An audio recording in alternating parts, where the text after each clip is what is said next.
extraordinary events leading to the tragic peacetime death of a Navy frogman had their start at historic Portsmouth Harbor, some 50 miles from London on the Channel coast.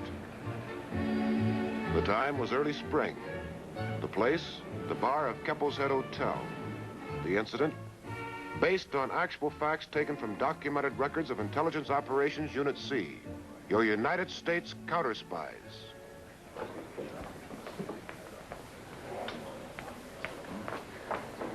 Well, have you thought it over? And? And I thought how I'll be 46 this summer. How out of shape I am for a go like this. And how I have a wife and child and a safe, however skimpy position. Also, I've thought, why me? Any of these young service blokes would be better suited for the job. Oh, that's so. Seems during the war, I recall the name Terrence Finn. He's the best underwater man around. During the war, perhaps. I haven't been for a swim on top of the water, much less under it, since the day the Navy gave me my heave-ho. Well? Of course I'm accepting your proposition, mate. Soft touch if ever I heard one. Like we used to say in the service. A piece of cake. With the proposition accepted by the ex-Navy diver, his bar consort left England and returned to my office in Washington. Oslo and Stockholm intelligence had telephotographed a certain snapshot, and I thought he might identify it. Sorry, Chief. Don't have my Lloyd's Register of Warships handy. It's one of theirs, isn't it? Yeah, here, help yourself. Oh, thanks. That's one of theirs, all right. It's the same cruiser sailing right now for Portsmouth. Oh, the goodwill visit. All right, I'm dumb, I admit it. I still don't connect any of this with Terrence Finn. Well, very honestly, I don't connect any of this at all. Well, do you know Oslo Harbor? I know it takes a magician to navigate its approaches. We'll see if we can connect this then. Their ship's captain refused the conventional offer of pilot guidance and maneuvered into berth position unassisted in 12 minutes flat. That's impossible. Well, that's what I said when I first heard it, but according to all reports, the ship's a near miracle. I've been told to get detailed underwater photographs of the whole ship's bottom, and not to come back without them. Uh-huh. As our English friends would say, isn't that a bit sticky? Diplomatically, I mean. Well, sure it is. It's real sticky. All right, Joe, you can cut it off.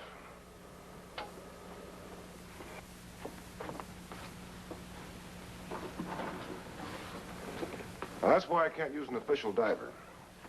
This has to be done without government sanction, English or American. Now, if we miss out on this, and they ever use those ships against us... So I return to London and see to it that we don't miss out. Right. Now, their big embassy reception is set for noon Friday. Now, you'll take the flight back tonight, and I'll join you there in time for the reception.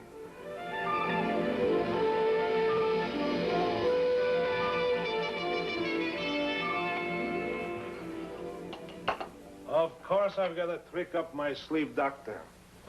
You don't imagine that I will refuse pilot guidance without it. I assume you know what this is? Thank you. I have seen television before. Not this kind of television, my dear friend. Below water level, we have 8 cameras, variously placed, like windows in the hull. Flick of this knob, and we receive from any one of them. Look. And now...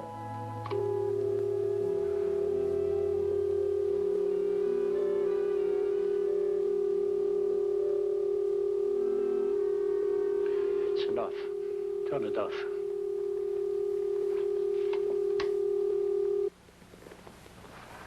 You see, Yasny? For I grant that your security people are not fools.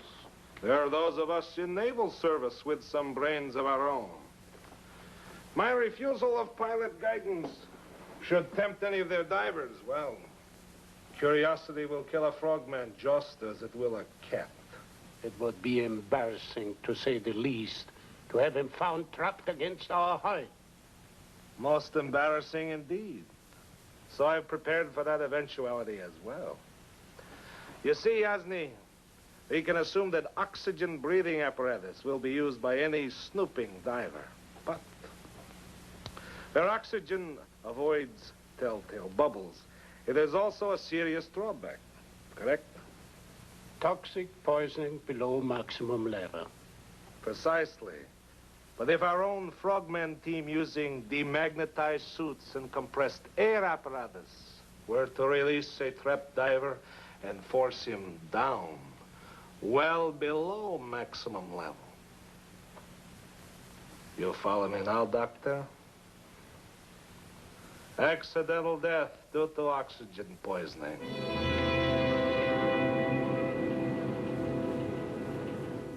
And all London is talking about the truly amazing performance of the visiting ship in docking without pilot guidance in record time. Diplomatically speaking, of course.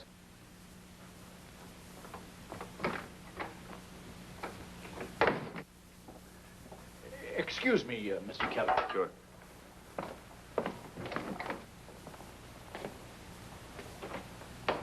Well, go and drink your tea. It'll get cold. Nora. Oh, don't mind me. If you want to go and get yourself killed for a few extra pounds, I suppose I can't stop you. We need the money, Nora. Besides, you heard what Mr. Keller said. The national security's at stake. If the Navy... Oh, the Navy, the Navy. I'm just sick of the Navy. You owe them a lot. The fine way they treated you. I came in for my handbag. Where's my bag? Nora, if you're really set against my doing this... Oh, no. I'm all for it. It'll be fun being a widow. Oh, Finney. Remember when I married you? You were a real catch, remember?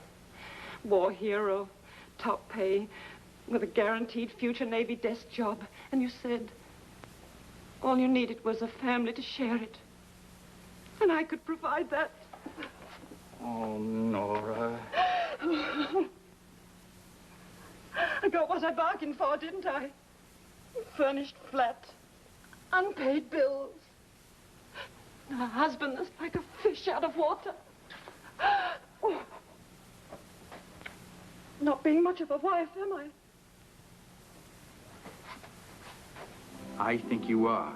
No. Nora, I have to do this. Yes. I suppose you do.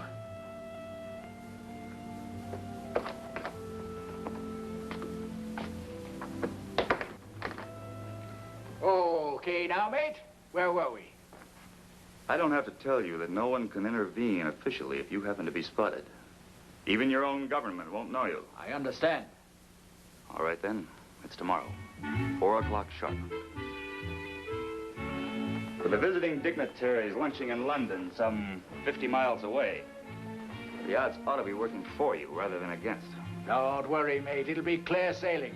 Like we used to say in the service. I know. A piece of cake.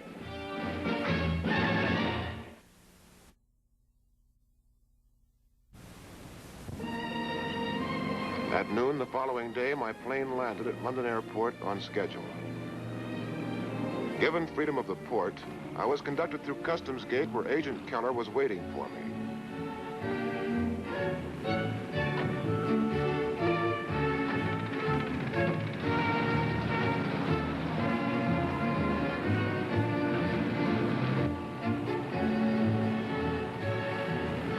En route in a cab, he brought me up to date on his arrangements with Finney. Arriving at the embassy, we entered prepared for lunch, but hardly prepared for the turn of events that followed.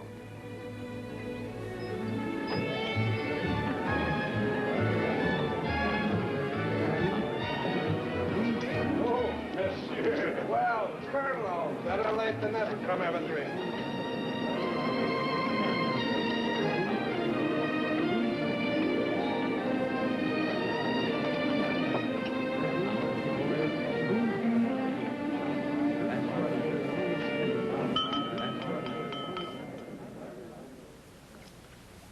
Friends, your fine response in coming here to share our simple fare has warmed the very cockles of my heart. It only proves too well the truth behind the phrase first uttered by England's own great statesman, William Gladstone, when he said, "The resources of civilization are not yet exhausted." Now we've heard everything. For my part, I want to return your friendly gesture with one of my own. And from the repeated questions asked me today as to my ship's secret, I can think of no better answer than to invite those interested to join me aboard for a personal tour. It's almost 2 o'clock. We leave shortly by car. We can be in Portsmouth by 4 and have you back in London for dinner time. Meanwhile, enjoy yourselves. Remember, there's more where this came from.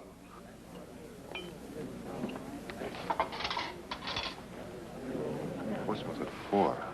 Is that the time you set for Finnegan? That's not good. Not at all. I can't put my finger on it, Cal, but there's something here I don't understand. That Admiral's too sure of himself. Inviting people aboard ship could mean one of two things.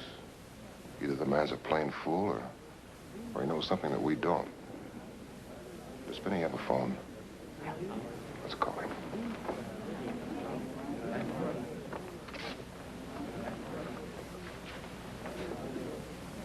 Put me through to Portsmouth, 5502.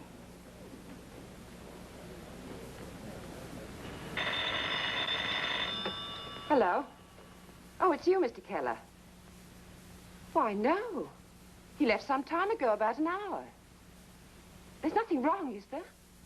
Oh, no. No, I just thought we might catch him before he took off. Thanks, Mrs. Finn. Sorry to bother you. Too late, huh? I was sure it would be. She wanted to know if anything was wrong. Well, something tells me there will be.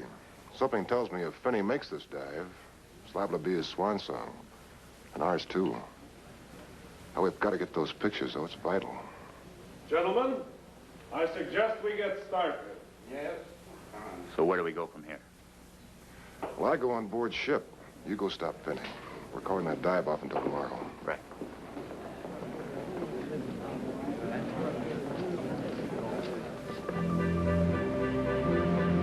Finney arrived at Portsmouth Harbor on schedule.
Embassy caravan worked its way through the London traffic toward the harbor.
Ship's gunnery room.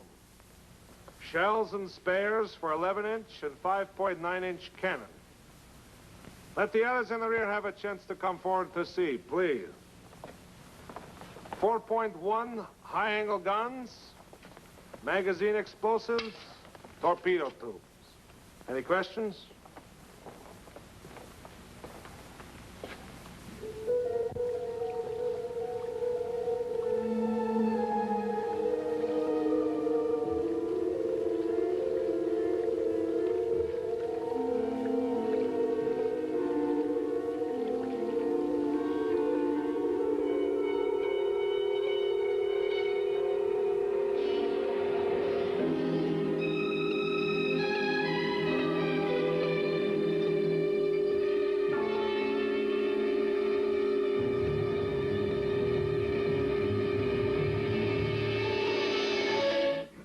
Gentlemen, this is our flag officers' quarters.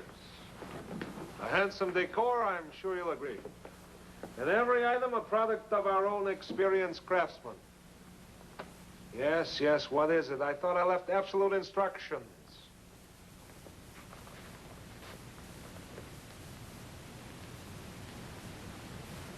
Thank you, wait here. Doctor?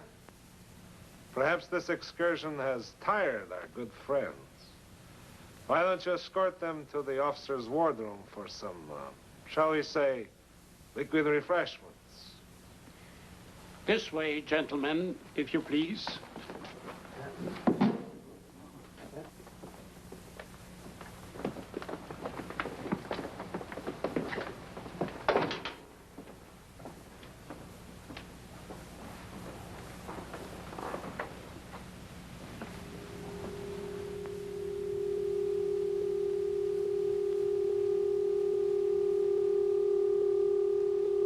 Good work, son.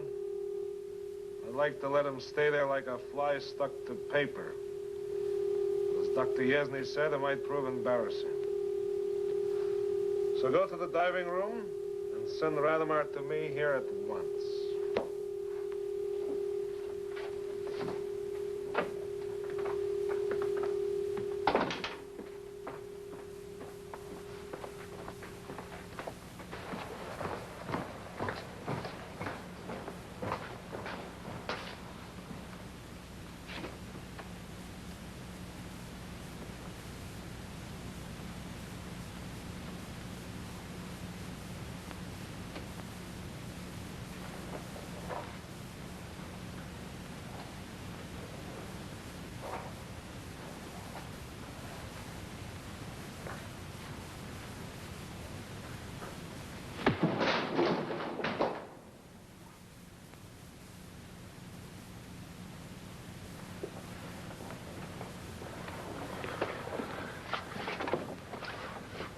Oh, good. You're ready. It's a job for us, all right. Let's go.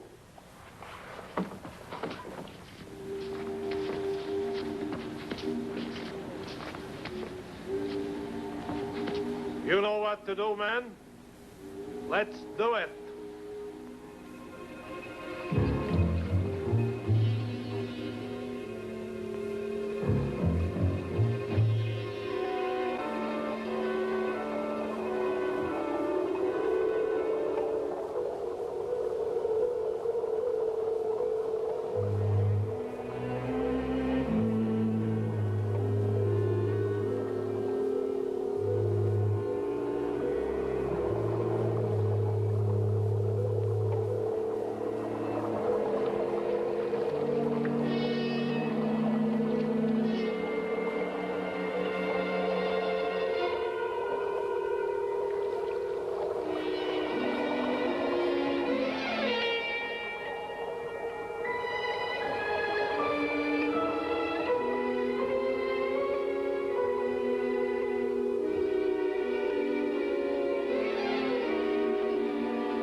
don't know who you are, man. But I'm thanking. Well, that goes both ways, Finney. You used my name. Do I know you from somewhere? Not me. So we have a mutual friend named Keller. Ah, Keller. Then you must be the chief he spoke about. Hey, maybe we are even at that. You saved my skin, I saved your pictures. Look. See? The camera. It's all right. And so are you, Finney. So are you. Oh, I don't know, mate. Like we used to say in the service. A piece of cake. The body of a Navy frogman was discovered 8 days later on the beach at Brighton. It was a dead body, but it wasn't Finney's.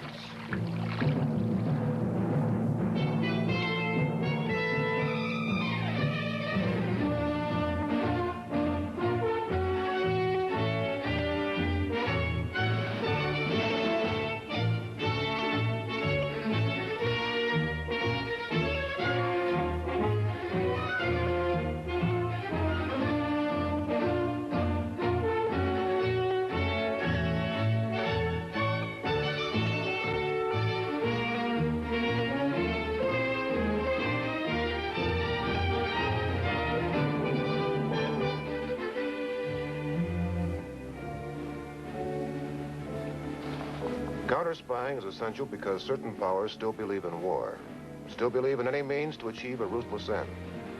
Next week, I'm able to release a heretofore classified report concerning a truly ingenious attempt to sabotage the rocket propulsion mechanisms at the White Sands launching site. Now, if successful, our missiles program would suffer a critical, perhaps conclusive setback in a race where time means everything. I think it's a counter-spy story that none of you will want to miss.